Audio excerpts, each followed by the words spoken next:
통해 정치인의 삶과 발자취를 이야기하는 시간 오유경의 인생책방. 오늘 소개할 주인공은요. 보수 정당의 텃밭인 부산에서 성실함과 뚝심으로 지역주의의 벽을 타파하신 분입니다. 더불어민주당 전재수 의원 모셨습니다. 어서 오세요. 네, 반갑습니다. 예, 반갑습니다.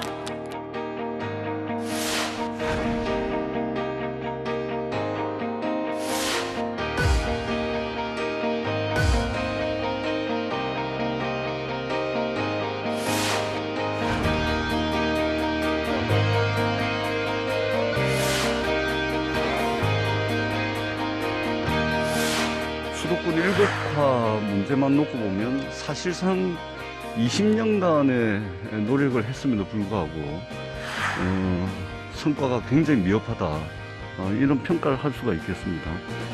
그동안 해왔던 대로 이런 식으로 가가지고 과연 이것이 수도권 집중을 막고 지방이 함께 사는 그런 나라로 갈 수 있겠냐라는 굉장한 회의감이 듭니다. 이것만 가지고는 되지는 않겠지만 저는 이 국가균형발전 정책에 있어서 소강력 협력 체제가 가지는 의미가 상당하다고 저는 생각을 합니다.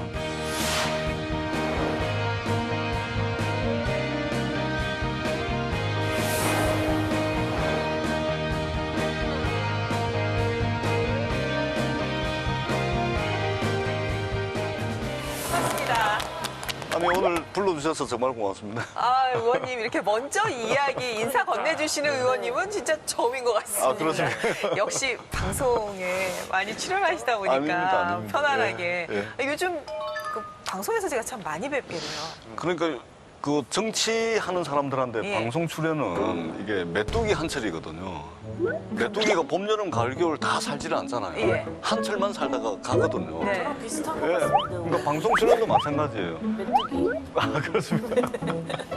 그러니까 불러줄 때 열심히 나가고 있고, 최근에 이제 여기저기 많이 나가가지고, 우리 당의 또 정책이라든지 또 국민들께 또 소상하게 설명해야 될 예, 그런 예. 정보들도 많거든요. 그럼요. 예, 그리고 또 정치 현안에 대해서도 이제 당의 입장도 좀 전달하고, 그런 이제 역할들을 하고 있습니다. 사실 그 국민들하고 커뮤니케이션 많이 하시는 게 너무 중요한데 그럼요. 모든 의원님들께 그 기회가 다 가는 건 아니지만 전재수 의원님 제가 이렇게 분석을 하면서 보면은 여야 불문하고 이제 합리적인 대답을 많이 해주시더라고요. 꼭 민주당 입장에서만 얘기하지 않고 어떨 때는 뭐 이런 거를 얘기해줘도 되나? 뭐 이런 정도의 이야기도 편안하게 정치평론하듯이 얘기를 해주시는 그런 매력 때문에 PD들이 좀 찾는 게 아닌가 그런 그러니까 생각이 이게 사실은 이제 TV 토론 프로그램 나가가지고 예. 이게 이야기를 한다는 것은 토론하는 상대방과의 소통도 중요하지만 예. 결국은 그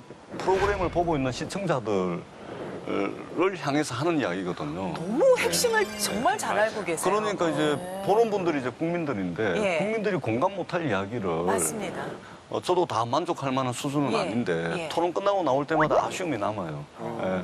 그럼에도 불구하고 이제 최대한 이제 국민들께서 많이 이제 공감하실 수 있는 내용, 그리고 그런 이제 그러니까 상식적 수준에서 이야기를 하는 것이 굉장히 중요하다, 이런 생각을 가지고 있습니다. 근데 이렇게 전문 그냥 방송인들도 뭐 생방송이라든지 이렇게 하면 조금 피곤할 때가 많거든요. 에너지를 확 써야 되니까. 근데 의원님은 지금 방송 뭐 여러 군데 뛰셔야죠. 또 의정 활동에다가 우리 지역구 관리에다가 안 피곤하세요? 피곤하니까 얼굴이 이렇잖아요. 아니, 잘생기셨는데 그 웃음은 뭐예요? 나도 모르게 복식으로 웃었네. 그래서 좀 피곤합니다. 예. 네. 피곤하고요. 피곤하면 가끔 이제 얼굴에도 좀 묻어나고. 네. 근데 방송국에 가면 이제 분장을 해주시니까 이제 좀 감추고는 있는데 피곤하지 않다, 이렇게 말씀드리는 건 이제 거짓말일 테고. 네. 그러나 요즘 사는 사람들 중에 안 피곤한 사람이 어디 있습니까? 다 피곤하죠. 예. 그런 측면에서 충분히 이제 견딜만한 피곤합니다. 예. 아니, 의원님이 또 예. 좀 친근하게 느껴지는 게 예. 의원님의 트레이드 마크라고 할 수 있는 그 음말. 이게 또 이렇게 멋있구나. 네. 저도 예전에는 흰머리가 생기면 염색을 해야지라고 생각을 했는데 요즘 의원님 방송 보면서 저렇게 음발해도 괜찮겠다 싶기도 해요. 고급져 보이세요. 예, 솔직하게 말씀을 드리면 이게 한 번 염색을 하면 한 보름 내지 한 3주에 한 번씩은 해야 되거든요.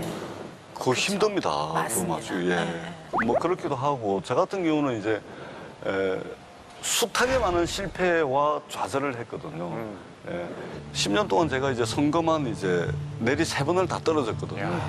그러니까 선거라는 것은 자기가 가지고 있는 모든 것을 다 쏟아붓는 거거든요. 친구한테 도와달라, 친인척들한테 도와달라, 뭐 사돈의 팔촌까지 다 도와달라 해가지고 자기가 가지고 있는 말하자면 동원할 수 있는 자원을 전부 다 동원해가지고 다 쏟아붓는 건데 네. 근데 그런 선거를 한 번도 아니고 3번을 내리낙선을 했으니까 10년 동안 그러니까 이제 실패, 좌절 뭐 이런 걸 많이 했죠. 그래서 저는 이제 염색을 하지 않는 대신에 제 흰머리를 보면서 이 흰머리 숫자만큼 저는 실패와 좌절을 한 사람이다. 실패와 좌절을 많이 한 사람이니까 늘 또다시 실패, 좌절하지 않도록 반성과 성찰을 해야 되겠다. 이 흰머리카락을 보면서 이제 그렇게 하고 있습니다. 사실 의원님 이 실버 헤어가 멋있긴 하지만 네. 이렇게 많은 하얀 머리가 날 나이는 아니시거든요. 그러니까요. 그렇죠. 예, 예. 많으셨어. 조금 보니까. 빨리 하얘지신 거예요. 아니 예. 제가 학번이 90학번이거든요. 정말요? 1971년생이에요. 그러면- 우리나라 나이로 51하잖아요. 근데 많이 쉬셨네. 그러니까 고생을 많이 해서 그러는데 제가 학번이 90학번인데 제 별명이 뭔지 아세요? 뭐예요? 제 별명. 별명이. 학번은 90학번인데 제 별명이 80학번이에요. 얼굴이 사가 보인다고. 근데 그러고 보니까요, 의원님 얼굴은 팽팽하세요. 머리만 쉬신 것 같아요. 그렇진 않은 것 같아요. 예, 사실 딱 뵙고서 이분이 뭐 재수 삼수하실 분이 아닌데 예. 말씀도 잘하시고 맞아요. 지금 요즘에 물 만난 고기처럼 활동을 하고 계시니까 네. 오히려 그렇게 여러 번 낙방을 하셨다는 게 전 신기할 정도. 그러니까. 정말 이 때를 못 만나면 이렇게 네. 여러 번 낙방을 하시는구나 싶더라고요. 네, 네. 그러니까 부산이라는 곳이 이제 민주당 간판으로 정치를 하기가 쉽지 않은 지역입니다. 특히 이제 우리 부산 분들은 굉장히 역동적이라 네. 정치적 의사 표현을 이 손발로 막 하세요. 그러니까 이제 민주당이 마음에 들지 않는 분들 같은 경우는 제 멱살을 잡는 분들도 계시고, 진짜요? 그다음에 이 명함을 드리면 명함을 찢어가지고 제 얼굴에 확 던지고 가시는 분들도 계시고, 그다음에 피켓을 이렇게 들고 있으면 피켓을 두동강을 내버리는 분들도 계셨어요. 그런 이제 일들을 좀 당하면 옛날에 이제 선거도 떨어졌는데 멱살까지 잡히고 막 이러니까 사실은 상처 많이 받으셨어요. 슬픈 일들도 많았고 전 흰머리 정도가 아니라 머리가 빠질 것 같아요. 아니 그거 왜 이렇게 한 지역을 고집하셨어요? 그럴 때 한 번 쑥 옮기실 수도 있지 예. 않으셨을까요? 그러니까 제가 이제 첫 출마를 2006년 구청장 선거, 부산 북구청장 선거를 출마를 했었는데 그때 많은 분들이 사실은 이제 말렸습니다. 그때 노무현 대통령이 계실 때인데 뭐 안 좋은 일만 생기면 전부 다 노무현 대통령 탓으로 돌리던 그런 상황이었거든요. 그런 상황에서 이제 민주당으로 정치하기 어려운 부산으로 간다 그러니까 이제 선배들이 엄청 말렸었어요. 그럼에도 불구하고 제가 이제 부산을 굳이 고집을 했던 이유는 뭐 서울 수도권에 좋은 선거구 그런 데 가서 당선돼 본들 그리고 거기서 열심히 일을 해본들 이게 가슴 울림이 없을 것 같더라고요. 네. 근데 부산 북구는 제 고향이거든요. 제가 경상남도 어령에서 태어나긴 했지만 초, 중, 고등학교를 다 졸업하고 어린 시절에 대부분을 보낸 곳이 부산 북구이기 때문에 뭔가 이제 고향을 위해서 뭔가 좀 일한다는 그리고 그것을 통해서 뭔가 성취가 있었을 때는 굉장히 이제 가슴 떨림, 가슴 울림이 있을 텐데 그러지 않고 그냥 편한 선거구 가서 뭐 일을 한들 무슨 가슴 떨림이 있겠습니까? 그런 측면에서 이제 힘들고 어려운 지역이긴 했지만 그래도 제 고향 가서 고향을 위해서 일을 하는 것 이것만큼 더 중요한 가치는 없었습니다. 네. 그래서 더불어민주당의 유일한 지금 부산 지역구 예전에 조경태 의원 계셨지만 이제 국민의힘으로 가셨고 그 조경태 의원님 그 생각이 나요. 그 국민의힘으로 바꾼다고 하니까 그 지역구에서 너무 환영을 받았다.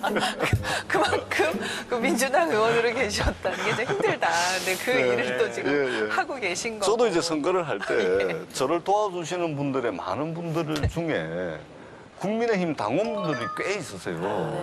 국민의힘의 당적을 가지고 계신데 국회의원 선거 때는 전재수를 도와주는 거예요. 그거 왜 그러냐면은 그냥 동생이니까. 또는 형이니까. 그러니까 당적을 뛰어넘는 정치적 견해를 뛰어넘는 인간관계.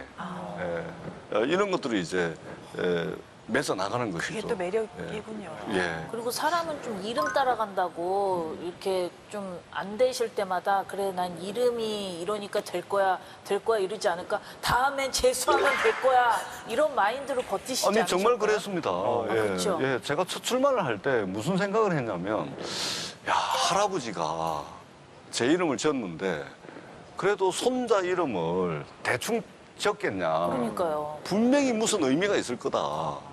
그러고서 첫 출마를 딱 결심했을 때, 아, 할아버지가 이름을 전재수로 지은 의미가 있구나. 너는 출마를 해서 떨어지더라도 한 번만 떨어지고 재수만 하고 그 다음에는 당선될 거다. 이렇게 해석을 했었어요. 근데 아니 웬걸 근데 3수 4수가 되고.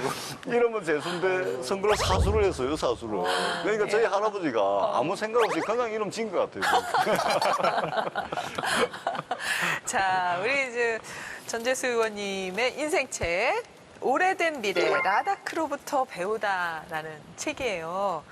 라다크라는 지역이 저는 이 책에서 처음 들은 지역인 거예요. 네. 티베트하고 가까운 인도 쪽이 있더라고요. 인도와 파키스탄 사이에 예, 아, 있죠. 그런가요? 이 책은 어떤 책인가요? 네, 이 책의 저자가 이 헬레나 노르베리 호지인데요. 네. 스웨덴의 언어학자이기도 하고 또 네. 생태 환경 운동가로도 이름이 알려진 분입니다. 네, 라다크에는 원래 언어를 연구하러 왔는데 여기서 생활을 하다 보니까 점점 이 라다크라는 곳이 서구 문명과는 전혀 다른 삶의 양태를 만들어내고 있는 네. 거예요. 거기에 매혹을 느끼면서 이 라다크의 여러 면모들을 이제 관찰을 해 나가는데요. 네. 이 라다크 사람들이 갖고 있는 삶에 대한 태도, 이 사람들은 무엇인가에 집착하지 않고 굉장히 가난한데도 불구하고 여유롭게 살아가는 여러 모습들을 보여주는데 서구 문명이 이제 유입되면서 여기에서 누리고 있던 삶의 방식들도 변하게 됩니다. 그런 과정들까지 다 담고 있는 책인데 이 오래된 미래는 말하자면 라다크에서 서구 문명이 유입되기 이전의 삶, 그거야말로 우리가 앞으로 나아가야 할 미래의 본보기다. 그래서 제목도 오래된 미래라는 역설적인 제목이 달리게 된 건데요. 이 책 같은 경우는 1992년에 발간이 됐는데 꾸준히 스테디셀러로서 사람들에게 많이 읽히고 있습니다. 네. 의원님께서 이 책을 인생책으로 또 선택하게 된 이유가 있으실까요?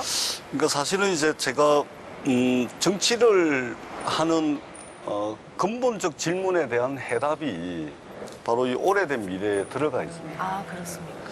정치를 하는데 말하자면 이제 어떤 철학적 성찰이나 반성이 있을 거 아닙니까? 또는 지향하는 어떤 뭐 사회 그런 이제 상이 있을 텐데 제가 지향하는 그 우리 사회의 미래 또는 더 크게 나가자면 우리 문명의 미래 그것이 바로 이 오래된 미래에 있다. 어떤 시기였어요? 이 책을 읽으셨을 때가? 이 책을 읽은 것은 제가 이제 두 번 떨어지고 난 뒤에 그게 이제 2008년도거든요. 2008년도에 우연히 이제 서점을 들러서 제목이 되게 역설적이잖아요. 근데 그 서문을 봤는데 말하자면 문명 비판 서적 그런 느낌이 오더라고요. 그래서 평상시에도 이제 우리가 오늘날 문명의 이기, 문명의 혜택, 문명의 풍요 속에서 살고 있다고는 하지만 사실은 그 속에서 더할 나위 없는 고통도 겪고 있거든요. 네, 그런 측면에서 이제 관심이 있었는데 이 책 제목을 보고서 한 장, 두 장 읽다 보니까 이게 서점 주인한테 눈치 보이잖아요. 그렇죠. 그래서 제가 세 권을 샀어요. 이 똑같은 책을요? 똑같은 책을. 그래서 이제 두 권은 이제 친한 분한테 이제 선물도 하고 한 권은 제가 읽고 그러고 난 뒤에 그 뒤로도 아마 저 정보판이 계속 나왔습니다. 정보판 나올 때마다 이게 카바가 네. 책 네. 카바가 이제 바뀌었는데 그 바뀐 책마다 제가 카바를 다 가지고 있습니다. 진짜요? 예. 정말 인생 네. 책이시네. 네. 조금 더 자세히 지역을 얘기해 주신다면. 그러니까 이곳이 통치를 말하자면 받고 있는 곳은 인도 쪽입니다. 네. 근데 이 라다크 사람들은 이제 독자적인 문화를 가지고 있는데 아무래도 티베트와 가깝기 때문에 네. 라마교의 영향을 많이 받았어요. 그래서 달라이 라마가 아주 정신적인 지주로서 또 받아들여지고 있는 네. 지역이기도 합니다. 그래서 이 책에 또 달라이 라마의 추천글이 있잖아요. 그렇죠. 괜히 쓴 게 아니다라는 것이고 이곳의 면적이 남한보다 약간 작은데 인구는 30만여 명 정도입니다. 그러니까 인구 밀도가 엄청 낮은 거죠. 네. 그리고 이곳이 워낙 춥기로 유명한 곳이에요. 그러니까 보통 겨울이 8개월가량 된다고 하면 이거 어마어마한 거잖아요. 그렇죠. 정말로 그런 혹한 속에서 영하 40도까지 내려가는 이런 환경 속에서 살아가는데 사람들이 이 호지 여사가 보기에는 다 행복해 보이는 거예요. 자기 삶에 대한 불만이 없고 모두가 그것을 공동체적인 가치를 추구해 나가면서 네. 대처해 나가는 모습에 이 오래된 미래의 또 착상을 떠올린 것이기도 합니다. 한마디로 완전 척박한 곳이고 음. 여기서 딱 와닿았던 게 농사를 딱 4개월밖에 지을 수 없는 우리가 그런 지역의 이야기를 지금부터 풀어보도록 네. 하겠습니다. 미래 라다크에서 답을 찾다. 자, 첫 번째 차트 뜯어보겠습니다. 더불어 살아가는 사람들. 네. 여기 보니까 더불어 살지 않으면 생존이 불가능한 그런 환경이더라고요. 그렇죠. 예. 그러니까 땅은 넓은데 예. 이 환경 자체는 척박하고 사람은 적고 하다 보니까 이 마을 안에서 어떻게든 협동하며 살아가야 된다라는 인식이 이 네. 사람들 사이에 자리 잡고 있는 건데요. 네. 이 호지가 보기에는 이 사람들이 갖고 있는 이 특징 중에 하나가 검약이라는 겁니다. 검약. 아끼고 예. 또 모든 사람들과 나눠 쓴다라는 뜻인데 이게 어느 정도냐면 네. 이 책의 74쪽과 75쪽에 나오는 내용인데요. 네. 우리가 어떤 물건에 대해 완전히 낡아버렸고 사용 가치도 다 소진되었다고 생각하는 경우에도 라다크 사람들은 분명히 그것을 다시 사용할 방법을 찾아낼 예. 것이다. 그들은 어떤 것도 그냥 버리지 않는다. 사람이 먹을 수 없는 것이라면 동물의 먹이로 사용하고 연료로 쓸 수 없는 것들은 비료로 쓰는 것이 라다크 사람들이다. 라고 적고 있습니다. 저는 검약이라는 게 아나바다인지 몰랐어요. 아껴 쓰고 나눠 쓰고 다시 쓰고 바꿔 쓰고 하는 건지 몰랐는데 이 아나바다처럼 검약해서 쓰면은 행복해질까요? 저는 행복해진다고 생각을 합니다. 그래요? 예. 대개의 경우 이 오늘을 살아가는 많은 사람들이 네. 결핍으로부터 불행해지는 것이 아니고 네. 잉여로부터 불행해지는 것이죠. 예. 옛날에는 못 먹어서 병 걸린다면 요즘은 너무 기름지고 너무 잘 먹어서 병이 걸리는 거 아닙니까? 네. 그렇기 때문에 결국은 이게 검약이라는 것을 제대로 좀 실천을 하고 그것이 또 생활이 되고 또 체화가 된다면 그것은 정신 건강에도 좋은 것이고 그다음에 더더구나 육체 건강에는 더 좋다. 그런 측면에서 그러면은 몸과 정신이 건강하고 좋으면 행복감이 밀려오지 않겠습니까? 저는 행복할 거라고 생각을 합니다. 저희 부모님 세대만 하더라도 아껴 쓰고 나눠 쓰고 쓴 거 또 쓰고 해지면은 또 집어서 또 쓰고 저희 부모님 세대만 하더라도 다 그랬죠. 근데 라다크에 사는 사람들도 사실은 이것이 이제 잉여를 만들어내지 않는 그 어떤 공동체에서 상식적 수준에서 통용되는 그런 규범이랄까 그런 질서랄까 그런 게 있는 것 같아요. 그리고 쏟아 남은 거 버리는 게 없다잖아요. 예. 그러니까 이게 굉장히 자연순환적인 것이죠. 그렇죠. 이것이 쓰고 나면 이것이 자연을 훼손하는 것이 아니고 자연의 또 복원력에 의해서 다시 만들어지고 그것이 다시 자연의 일부로 또 돌아가고 이런 이제 자연순환적인 그러니까 라다크 사람들이 저는 이제 주목을 했던 부분이 라다크 사람들이 사람과 사람 또 사람과 자연 이 관계 맺는 것이 굉장히 자연스럽고 순리에 맞는 그런 관계 맺음들을 계속해서 해나가더라. 그런 부분에 이제 주목을 많이 했습니다. 이 검약이라는 부분을 보면서도 이제 그런 생각이 들었습니다. 우리 권진영 씨 같은 경우는 우리 의원님 네네. 머리 하얗지 않고 네. 어린 시절 어떤 학생이었을 것 같아요? 모범생이셨을 것 같아요. 그래요? 또 그리고 되게 잘생기셨어요. 아. 꽃미남이시고 그쵸? 왠지 모범생이셨을 것 같은데 어떠셨어요? 근데 원래 이런 사람들이 또 잘 놀아요. 그러니까 잘생겼기 때문에. 본인 얘기하시는 거예요? 제 얘기는 아니고. 네. 하나도 안 맞았습니다.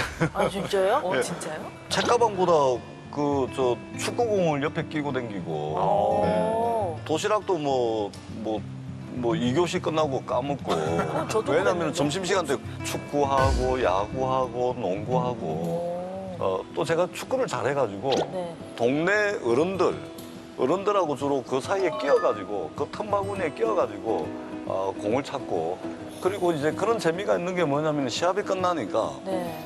그때 그 사이다를 한 병씩 사줬어요. 사이다. 사이다. 그 어린 그 시절에 이게 사이다에 그 톡 쏘는 맛 있잖아요. 네. 그걸 못 잊어가지고 어른들 속에서 공차는 거 굉장히 좋아했어요. 아 사이다 얻어 먹으려고. 얻어먹으려고. 근데 의원님이 저기 운동 말고도 잘하는 게 또 있으시던데? 샘을 그렇게 잘하신다면서요? 근데 요즘은 이제 그런 셈을 할 일이 없어서 그러는데 허구한 날 아들이라고 하나 있는 게 공부는 안 하고 공이나 차로 댕기고 그 동네 그 형들하고 어른들 틈에 끼어가지고 댕기니까 사이다나 얻어먹고 댕기고 그러니까 부모님이 가만 보니까 얼마나 걱정이 되겠습니까? 그래서 이제 어디 한 군데 메어놔야 되겠다. 어디 한 군데 딱 못 움직이게 묶어놔야 되겠다. 해가지고 아마 아이디어를 내신 게 저희 시절에 이제 주산학원들이 굉장히 많았습니다. 아, 그랬죠. 한때 엄청 유행이었어요. 1원이요, 2원이요, 3원이요, 네. 뭐 이런. 처음에는 이제 답답하고 다니기도 싫고 막 그랬는데 그것도 재미를 붙였어요. 그래가지고 재미를 붙이면 또 한 곳에 푹 빠져드는 이제 기질이 있어가지고. 네. 그래서 제가 주산을 무려 5단까지 했어요. 어머, 네. 주산 5단. 주산 5단. 그 정도면 어느 정도인지 아마 그러니까 잘 이제 모를 거예요. 저희가 할 때 이제 성산이라고 하는 것은 곱하기고 그다음에 재산이라고 하는 것은 나누기고 그다음에 더하기 빼기가 있는데 네. 가감산이 있고 요게 있는데 100만 단위 15행 그러니까 이 100만 단위 숫자를 15행 15줄을 더하고 곱하고 나누고 하는 겁니다. 천재시네요, 천재. 아니 아니죠. 요즘은 다 전기 계산기로도 그러니까요. 이거 넣기도 쉽지 않겠다. 그렇죠. 그 주산이 훨씬 빠르죠. 그래가지고 그 주산 학원을 홍보를 하는데 말하자면 광고를 해야 되잖아요. 모델? 마을 주민 제가 나가가지고 슈퍼마켓에 계산하시는 분, 그 계산기 가지고 네네. 계산하시는 분하고 저는 주판을 놓고서 서로 경쟁을 하는 겁니다. 근데 실제 제가 다 이겼어요. 그래가지고 우리 주산학원에는 이런 아이가 있다. 그래가지고 그걸 홍보를 해가지고 그때 되면 아이들이 또 많이 오죠. 그래서 제가 한 달치 주산학원비를 면제받고 홍보도 해주고. 이야. 모델로 활동하셨구나. 모델이셨네, 모델. 아니, 모델은 아니고 이제 홍보 도구였죠. 이제. 아니 의원님 그러면 근데 전공은 인문 역사 쪽 하신 거 그렇습니다. 아니세요? 예, 예. 근데 저는 이제 그 주산 잘하는 거하고 수학 잘하는 거하고는 아무 상관이 없어요. 계산. 아무 상관이 없어요. 예. 사칭연사는 빠른데. 그러니까 이게 뭐 더하기 빼기 곱하기 나누기는 잘했는지 모르겠지만 네. 이게 미분 적분 들어가니까 이게 뭐 천지분간도 못하고 그래서 수학을 잘 못했어요. 그래서 제가 이제 인문계로 가고 이제 역사 선생이 되려고 이제 사범대학을 갔죠. 아니 근데 어떻게 정치인의 길로 접어들게 되셨어요? 제가 이제 고등학교 3학년 때 그게 1989년입니다.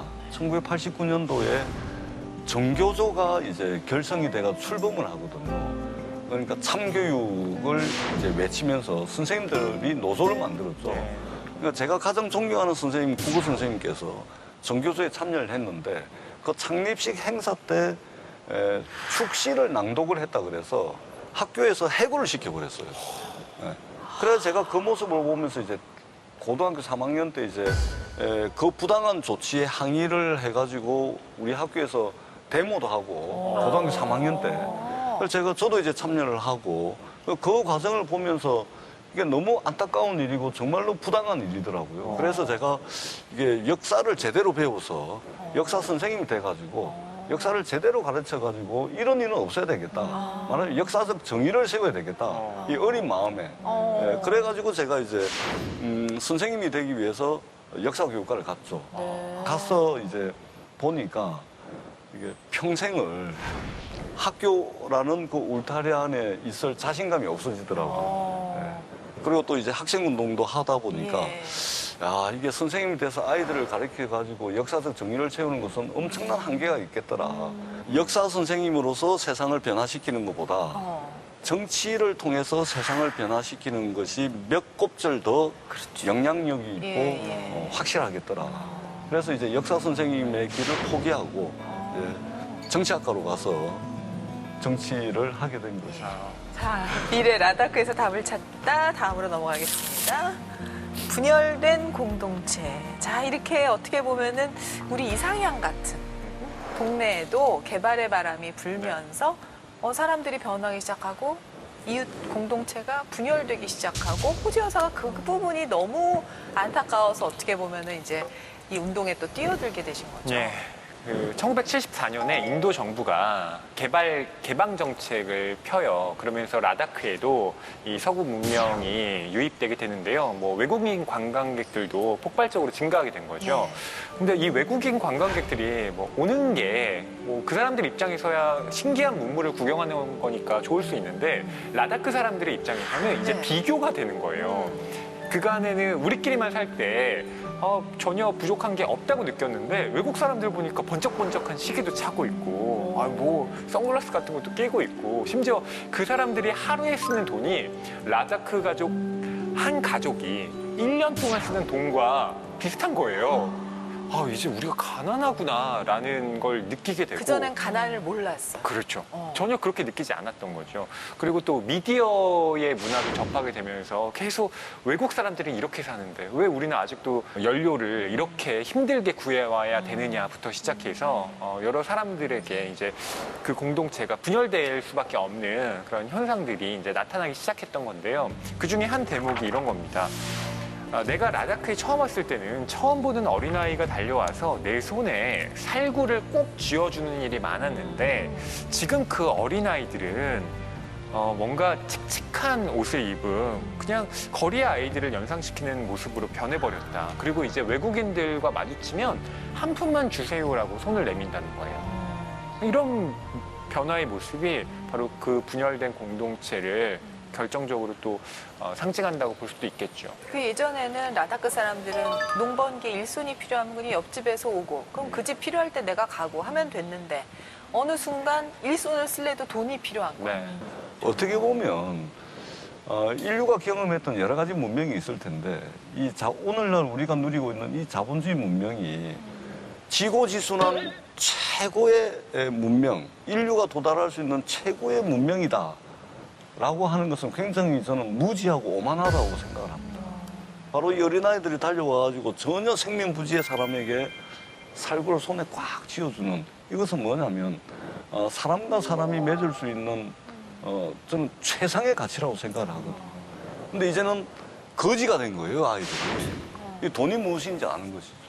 이 자본주의 문명, 이 돈을 우선시하는 문명이 라다크 사회를 완전히 급습을 해서 완전히 집어삼킨 것이죠. 결국은 이제 라다크 사회도 이제 급속한 변화 또는 이제 공동체 붕괴 또는 이게 자본주의 물질 문명에 익숙해져가는 이런 변화들이 안타까운 변화들이 이제 나타나게 되는 것이죠. 근데 그게 뭐 여기서 어떻게 보면은 작은 단위의 자치하는 곳이었기 때문에 가능한 거고 이 라다크 사회는 너무 이상적인 그런 환경이 조성됐던 그렇죠. 그런 곳이 아니었나 싶어요. 그렇죠. 그러니까 우리가 이 오래된 미래를 통해서 또는 라다크 공동체를 통해서 우리가 좀 관심을 가졌으면 하는 그런 바람이 있다면 이 라다크 공동체가 말하자면 하나의 아주 비주류 또는 사라져서 곧 없어질 그런 공동체가 아니고 인류 보편적인 공동체로도 가능하지 않냐. 라다크 공동체가 주류가 되고 우리 이 문명에 말하자면 주류가 된다면 오늘날 이 자본주의 문명, 우리가 지금 누리고 있는 이 문명이라는 것은 사실은 이 모든 것들을 라다크 사람들이 하나의 규범처럼 해왔던 이 모든 것들을 전부 배제시키고 질식시켜버려 왔던 것이거든요. 그런 측면에서 라다크 공동체가 사라진다는 것은 우리가 도달했으면 하는 그런 문명 하나가 사라져버린 것이다. 그처럼 이제 굉장한 상실감을 들게 만드는 그런 변화다. 그런 생각을 하게 됩니다.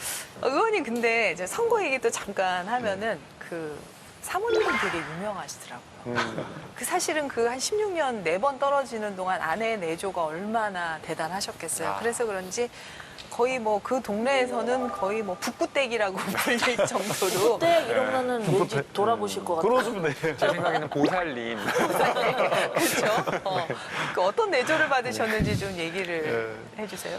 집사람과 이제 가족들 생각하면 이게 평생을 갚아도 이제 갚지 못할 빚을 졌고 제가 오롯이 부담해야 될 고통을 함께 나눠준 이제 사람입니다. 특히 이제 제가 첫 출마를 했을 때는 그게 2006년도인데 그때 이제 집사람이 이제 만삭이었습니다. 둘째 아이 만삭이었는데 그리고 결국은 이제 선거 끝나고 난 뒤에 보름 만에 출산을 했으니까 선거운동 기간은 완전 만삭이죠. 그러니까 배가 이만큼 나와가지고 근데 어떻게든 지역의 유권자분들 만나고 또 해야 되니까 댕겨야 되니까 또 집사람이 또 흔쾌히 그 만삭의 몸을 이끌고 남편 선거운동을 돕겠다고 선거 최일선에 나섰어요. 그나마 이제 길거리에 이제 다니면서 명함 나눠주는 건 더 힘드니까 이제 경로당을 이제 쭉 돌게 했습니다. 제 지역구에 경로당이 153개가 있는데요. 153개 경로당을 다 돌았습니다. 정말요? 예, 다 돌면서 대단하시다. 그냥 돈 것이 아니고 그 어르신들이 다 앉아 계시잖아요. 그 어르신들한테 북구댁입니다. 우리 전재수 후보 좀 도와주세요 하면서 또 큰절을 했어요. 그러니까 이 만삭의 몸으로 큰절을 하게 되면 이거 어떻겠습니까? 그러니까 그 할머니들께서 아이고 야야 큰절 안 해도 된다. 아 나온다 그만해라. 아 나올라 뭐 이러면서 이제 말리기도 하고 그래가지고 굉장히 이제 그 어르신들이 되게 좋아라 하고 최선을 다하는 모습을 보고 이 만삭의 몸으로 저렇게 하는 모습을 보고 또 표를 많이 주셨어요. 그 이미지가 집사람에 대한 우리 북구 주민들의 이미지가 아직도 남아 있어서 매번 선거를 치룰 때마다 이제 저보고 그럽니다. 유권자들이 전재수 당신 보고 찍은 거 아니야. 당신 부인 보고 찍은 거니까 부인 보고 잘해. 이렇게 이야기를 하시는 분들도 실제 제가 댕기다 보면 굉장히 많이 만납니다. 아니 진짜 대단하시네요. 미안해 죽겠습니다. 네.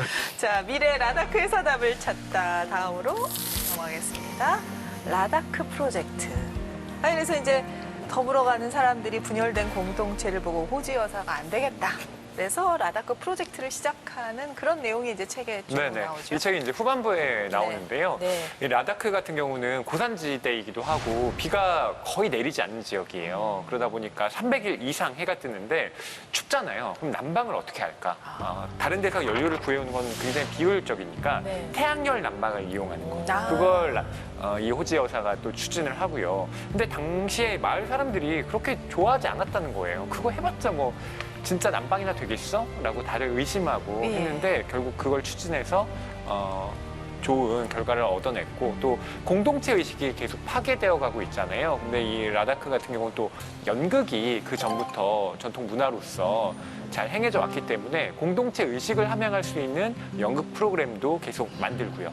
또 1980년에 이 라다크 프로젝트라고 하는 이 프로젝트를 설립해서 뭐 비디오도 찍고 워크숍도 하고 뭐 각종 여러 행사들을 진행하면서 라다크가 그간 이렇게 왔던 우리가 계승해야 할 이 오래된 미래를 어떻게 발전시켜 나갈 것인가를 끊임없이 사람들에게 알리려는 노력을 합니다.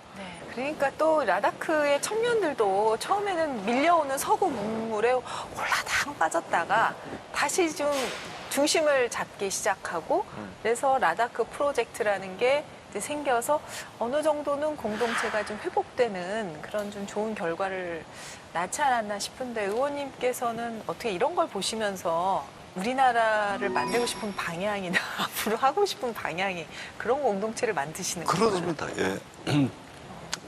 제가 근본적으로 들어가자면 정치를 하는 최종 목표가 바로 이겁니다.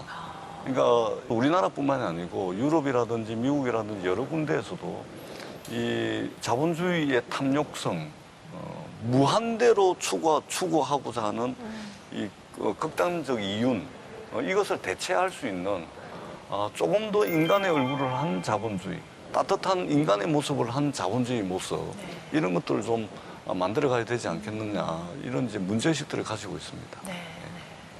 의원님 근데 엄청 성실하시더라고요. 그 20대 국회 때 국회 출석 100%로 개근상 받았다고 오. 하는데 21대는 어떠셨어요? 조금 안 됩니다. 아 조금 안 되세요? 그러니까 국회의원은 초선, 재선, 3선 되면 네.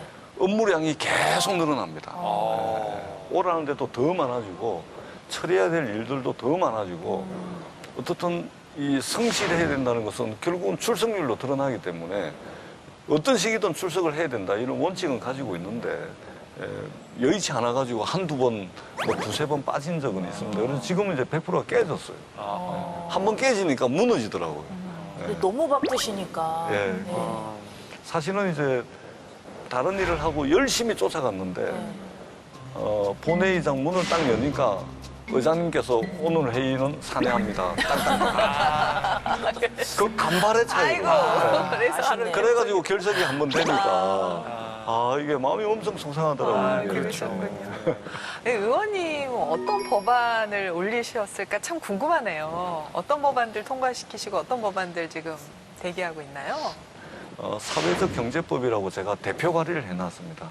이 사회적 경제법은 말하자면 생태적이고 자연 친화적이고 또는 공동체적 가치를 가지고 있는 공동의 목적을 가지고 있는 사람들이 협동조합을 만들어서 그리고 그 이유는 협동조합의 조합원들이 나눠 쓰고 그다음에 또 사회에 기여하고 이런 협동조합들이 이제 우리 사회에 많거든요. 근데 이런 협동조합들에 대해서 금융기관들이 이 대출을 안 해줍니다. 예. 그러니까 주식회사는 대출 막 하잖아요. 삼성전자 대출 막 해주고 하잖아요. 근데 이러한 주식회사 자본주의의 대안적 모델인 협동조합 경제공동체 이런 부분에 있어서는 금융기관들이 이게 대출을 안 해주다 보니까 조금 더 잘할 수 있는데 조금 더 확장할 수 있는데 안 되는 겁니다. 그래서 대출을 해줄 수 있도록 이제 사회적 경제법을 발의를 해놨고요. 그런 부분에 제가 역량을 집중하려고 네. 그렇게 계획을 하고 있고 노력하고 있습니다. 의원님이 이미 이 책을 사서 또 뭐 다른 분들한테 또 나누셨다고 하는데 어떤 분들한테 더 추천하고 싶다. 정치하는 사람들은. 이것 좀 봐라. 우리 국민들이 정치인들한테 제일 많이 하는 게 세상 참 안 변한다. 그 책임은 정치에 있습니다. 정치가 안 변해요. 좀 변했으면 좋겠습니다. 변하려면 닥친 위기만 생각하다 보면 절대 변할 수가 없습니다. 오래된 미래를 통해서 우리가 오히려 추구해야 될 문명이 바로 이 라다크에 있는 것은 아닌지 좀 큰 그림을 보고서 당면한 일도 좀 하면 그래도 좀 세상이 변화하고 좋은 쪽으로 변화하는 데 있어서 정치가 촉진제가 될 수 있지 않을까. 그런 측면에서 저는 이 오래된 미래는 정치하는 사람들이 꼭 좀 읽었으면 좋겠다. 이런 바람을 가지고 있습니다. 저는 의원님 보니까 약간 홍반장 느낌이 나세요. 어디 가도 계실 것 같아요. 그래서 그냥 어려운 일 생기면 국민들이 도와줘요 전재수 하면은 딱 나타나서 재수 있다 이러면서 해결할 것만 같은. 네, 정말 어감 좋다. 어떻게 이 책을 좀 한 줄 요약해 주신다면? 예. 저는 이런 한 줄 요약하고 싶은데요. 네. 기후위기 문제를 풀 열쇠 또한 여기에. 예. 요즘 전 세계적으로 기후위기에 대한 이 화두가 뜨거운데 네. 사실은 그게 양적 생산을 지속해야 오다 보니까 우리가 맞닥뜨리게 된 부작용이잖아요. 근데 라다크 사람들은 이 검약. 네. 이게 사실은 우리에게 다시 한번 좀 되새겨야 할 가치가 아닌가 싶기도 해서 이런 한 줄 평 남겨봤습니다. 네. 의원님, 시청자분들 뭐 요즘 뭐 다른 의원님들보다는 많이 만나시지만 개인 얘기로 하실 수 있는 메시지를 드릴 수 있는 시간을 좀 드리겠습니다. 네. 코로나19가 언제 끝날지 모르지만 그러나 반드시 이제 극복이 될 거라고 저는 생각을 하고 있고요. 특히 이제 코로나19가 위기로만 이제 우리 대한민국에 온 것은 아닙니다. 여러 가지 이제 K-바이오라든지 2차 전지라든지 뭐 여러 가지 것들이 이제 세계적 위상을 가지고 또 해나가고 있는 측면들도 있습니다. 우리 국민들의 힘이고 국민들의 저력이라고 저는 생각을 합니다. 국회의원에게 맡겨진 여러 가지 임무들을 특권으로 여기지 않고 국민들의 삶의 손톱만큼이라도 힘이 될 수 있도록 이 코로나 위기 극복하는데 미력 하나마 최선을 다하고 또 우리 국민 여러분들과 함께 미래를 열어나갈 수 있도록 이 국회라는 공간에서 열심히 일하도록 최선을 다하겠다는 다짐의 말씀을 드리도록 하겠습니다. 열심히 일하겠습니다. 네. 많은 국민들이 미처 주목하지 못했던 긴 시간 동안 의원님께서 이런 많은 역량을 쌓으셔서 이렇게 날개를 펴는 그런 때가 이제 왔다, 저는 그런 생각이 듭니다. 의원님, 앞으로 더 큰 활동 많이 부탁드리겠습니다. 열심히 하겠습니다. 예, 고맙습니다. 고맙습니다. 감사합니다.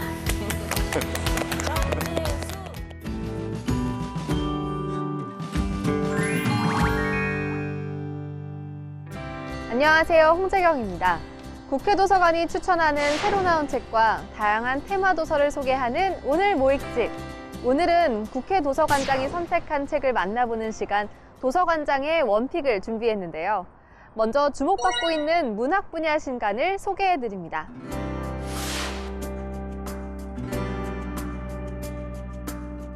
나는 이 단편집 한 권을 위해 10년을 허비했다. 100편이 넘는 소설을 찢어 없앴다. 원고지 5만 매, 그리고 남은 건 겨우 이것뿐이다. 첫 번째 책은 최근 재발간된 다자이 오사무의 첫 창작집 만년입니다. 이 책에는 죽음을 각오한 20대 초반의 작가가 유작을 염두에 두고 집필한 15편의 단편이 실려 있는데요.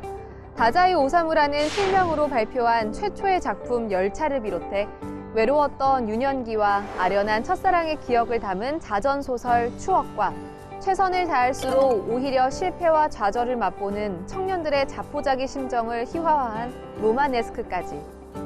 청년 시절 다자이 오사무의 생각을 엿볼 수 있는 작품들로 가득한데요. 다자이 오사무 작가의 소설을 좋아하는 분들이라면 꼭 한번 읽어보시길 추천합니다. 신념을 따르고 사랑의 진심일수록 상처받고 방황하는 사람들의 이야기를 쓰고 싶었다. 다음은 젊은 작가상부터 신동엽 문학상, 이호석 문학상까지 주요 문학상을 수상하며 주목받고 있는 조혜진 작가의 신작 소설 완벽한 생애입니다.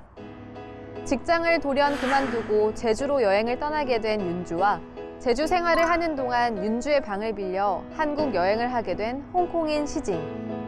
그리고 제주로 이주해 살아가는 윤주의 친구 미정이 소설의 주인공입니다. 삶에서 잠깐 스쳐가는 타인에게 기꺼이 소중한 공간을 내어주고 각자가 안고 있는 상처를 함께 위로하는 과정을 소설은 따뜻한 시선으로 담아내고 있죠. 낯선 공간, 낯선 사람들 사이에서 비로소 마주하게 되는 진심에 대한 이야기가 궁금하다면 조혜진 작가의 신작을 읽어보는 건 어떨까요? 다음은 일본 현대문학을 대표하는 작가이자 무라카미 하루키, 오에 겐자부로와 함께 전 세계적으로 가장 활발하게 번역 출간이 이루어지고 있는 오가와 요코 작가의 작품 은밀한 결정입니다.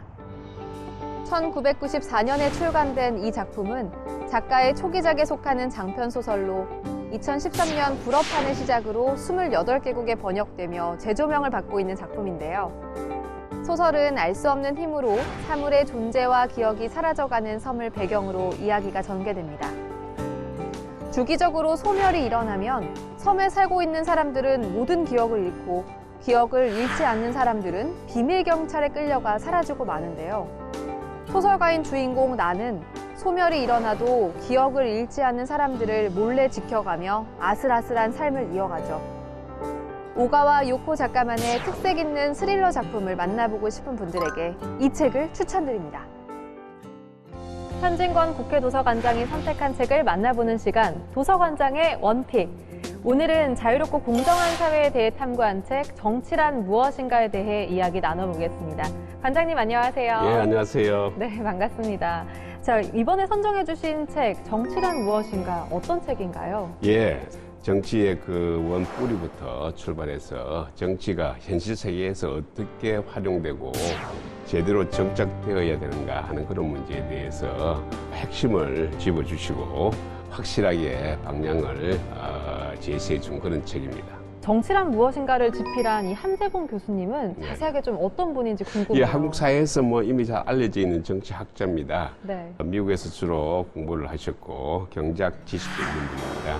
그래서 국제 정치적인 그런 관점에서 정치학에 대한 이 이론을 오랫동안 깊게 탐구하신 분입니다. 이 함재봉 교수님은 분명 이 책에서 정치란 무엇인가 특정 부분을 좀 강조하고 계실 것 같은데 네, 그 그렇습니다. 강조되는 부분에 대해서도 궁금합니다.